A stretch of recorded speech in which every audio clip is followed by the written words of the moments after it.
Rusame reader, Kurosong, and today I will be reading to you from The Masquerade by Daughter of Apollo, 2019. Now, on to Chapter 17, The Conversation. I blinked. Father? Yes, hurry up now. It's too early for this, Burden said, taking another sip of tea. Why are you up so early? I stuttered, still a little hesitant to do any interaction with my father. Even though it had been over a week since our argument, I still didn't want to risk doing something to upset him even more. Although, he really hadn't done anything. I could ask you the same thing, Father said, looking straight at me, a faint look of amusement on his face. I didn't say anything. I only looked at the ground quietly. I heard Britton chuckle to himself, then heard his voice again. America? Glancing up to my father again, I saw him gesture towards one of the empty seats next to him. America, come on, sit next to me. We can talk. Hesitantly, I stepped forward, half expecting him to push some insane punishment on me. Yet he didn't. When I took my seat, Britton turned to me. Do you want a snack? Maybe something to drink? Silently, I nodded. Alright, well, I'm assuming you don't want tea, so... He put a finger on his chin, thinking. Would you like some hot chocolate? I would, I muttered quietly. Surprisingly, my father didn't make me repeat myself, and he instead gave me a smile. Alright, America, one hot chocolate coming right up. The room went quiet for a moment before my father got out of his chair, walking towards the kitchen. Hold on, give me a moment. This wasn't as dramatic as I had hoped for, he said in a joking tone, and for a brief moment, as he left the room, I was reminded of the father I once had, the one who always tried to cheer me and Canada up back when New Zealand and Australia were still little. But then he came back into the room, and the fantasy was broken. At least he brought some hot chocolate. Burden sat back down into his seat, slowly siding the drink over to me. So, America, did you enjoy the ball? Burden began the conversation. Was it all to your liking? Well, there were some parts I liked better than others, I said quietly, looking down at my hot chocolate. Burden nodded. That's to be expected. Now, I assume you followed my rule?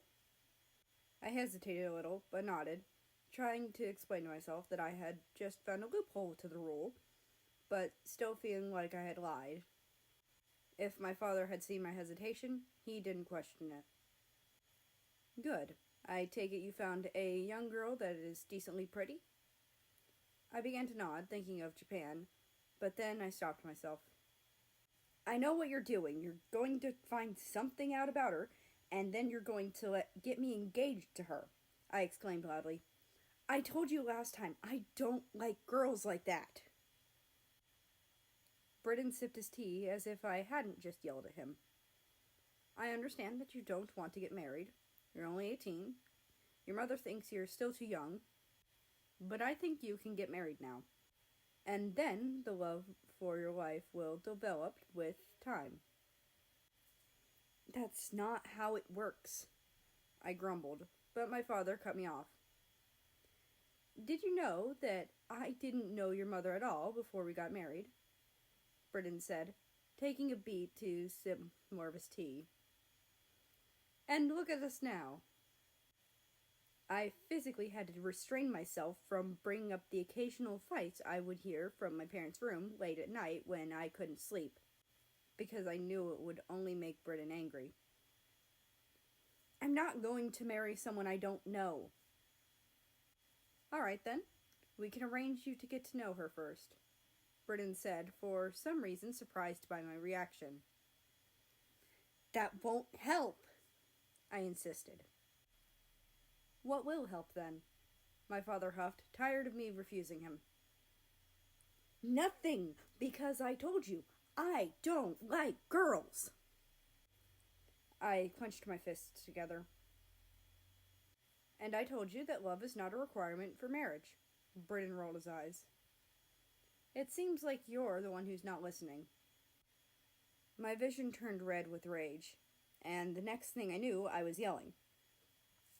I don't know why you think that I'm just like you, because I'm not. I don't care about getting married, I don't care about girls, and I certainly don't care about ruling the kingdom. Britain's eyes widened in shock, and he opened his mouth to speak. America? No, I'm not finished. I know that I'm the oldest child, and that I'm expected to take over the kingdom, but I don't want to, and I know I wouldn't be good at it. Hell, we both know Canada would be a better ruler than me, and he's already head over heels for Ukraine. They both would love to get married, so why don't you just let me leave and let him take over? I snapped before walking away. I could hear my father calling my name, but I ignored him. It was only after I was back in my room that I realized that I hadn't even had any of the hot chocolate.